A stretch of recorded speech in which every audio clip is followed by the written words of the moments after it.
when we walked to Merthyr Tydfil in the moonlight long ago, when the mountain tracks are frozen and the crests were white with snow. We had tales and songs between us and our souls too young to fret. Hi everyone, welcome back to the Merthyr build. I know I was not going to post a video up until after Christmas and New Year, but I couldn't help myself. Got the first building on the actual layout, which is the old Temperance Hall cinema. It's made out of 1mm plastic card. I've put acetate behind the windows then, which I've scribed, and for the whites of the window frame then it's white electrical insulation tape. I still got a few more bits and bobs to go on there, like the drain pipes and the cornerstone work, and I've also got a paint on the top now around the top window over there, the same colour as the trim, and then I've got to place on it then the Temperance Hall and the date it was built. Give you a little bit more information regarding the Temperance Hall. It was opened in September in 1852 by Henry Bruce. He was the MP for Merthyr. The original building measured approximately 80 foot by 40 foot with a 12 foot wide platform, and it had a capacity of 100 to 150 people. In 1873 the hall underwent major enlargement and was said to hold up to 4,000 people. For the next 20 years then the hall was a main theatre in Merthyr, mostly seeing off competition that came and went from the drill hall.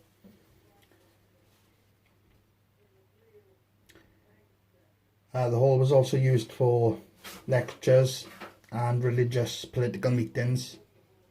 One of the most famous of the meetings held in 1872 was by Rosemary Crochet, one of the leaders of the women's suffragette movement in the late 1800s, which led to the petition of women suffragettes being sent to Westminster.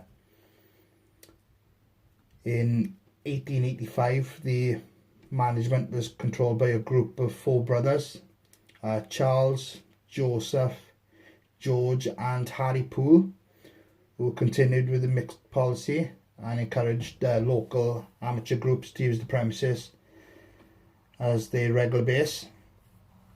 And by the turn of the century the Temperance Hall was gradually becoming a music hall and variety theatre, with touring productions of musicals and straight plays tending to go to the Theatre Royal, which was further up the town.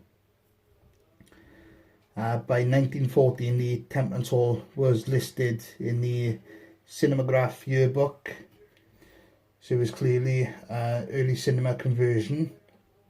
The manager of the theatre by now was a gentleman called Mr. Israel Price, who became a legendary theatre manager from South Wales area from the outbreak of the war until the start of the talkies.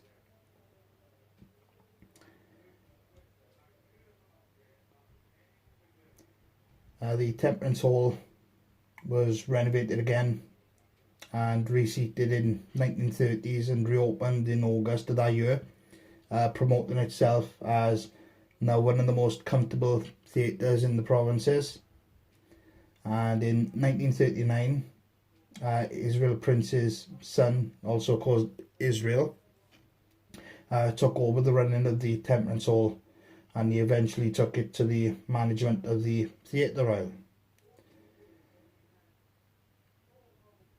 So just a little bit of history there for you on what was in this building.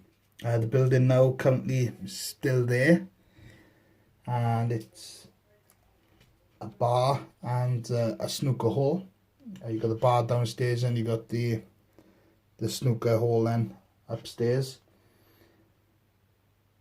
This was converted back in 1985.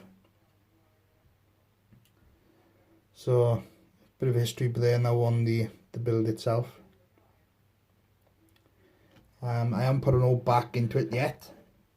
I will put a back on it once I've done some more detailing work on it.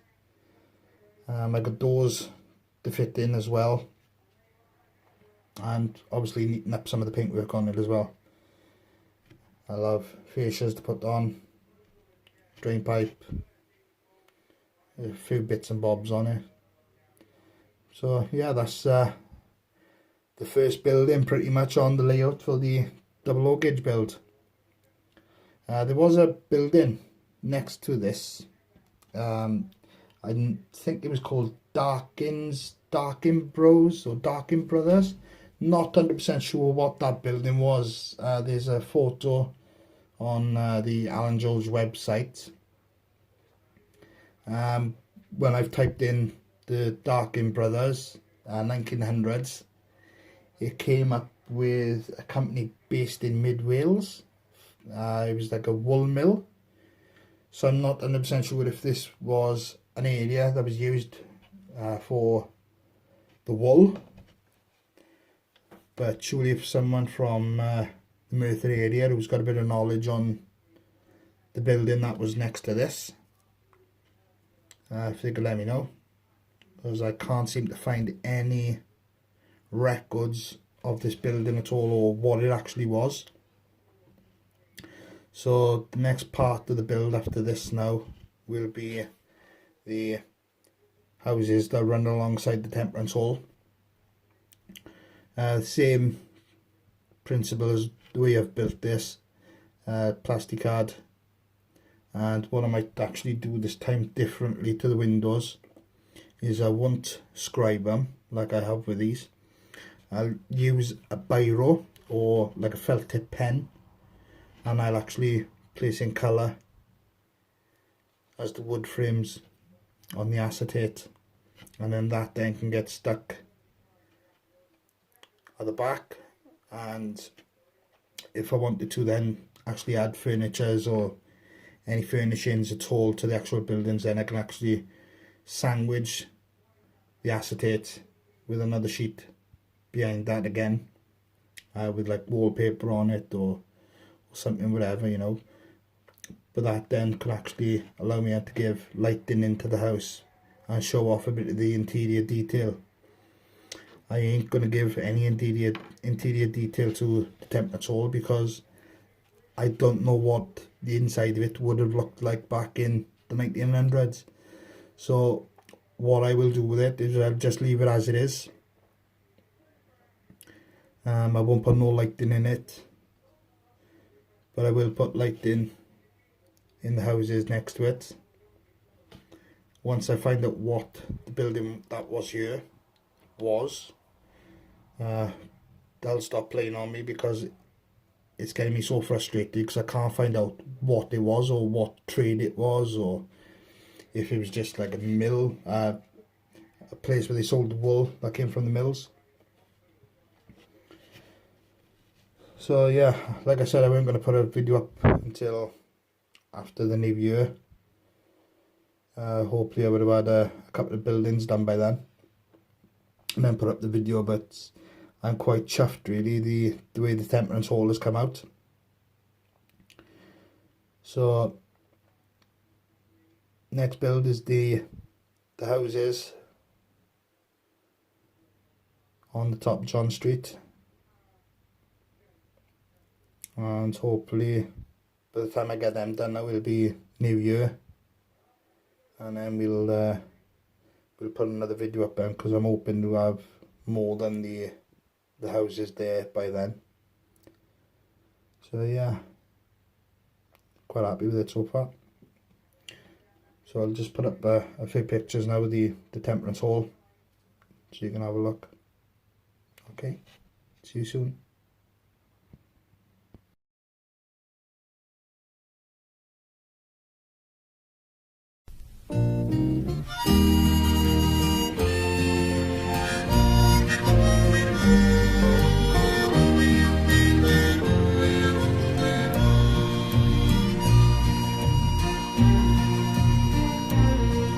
when we walked to Merthyr Tydfil in the moonlight long ago. When the mountain tracks are frozen and the crests were white with snow, we had tales and songs.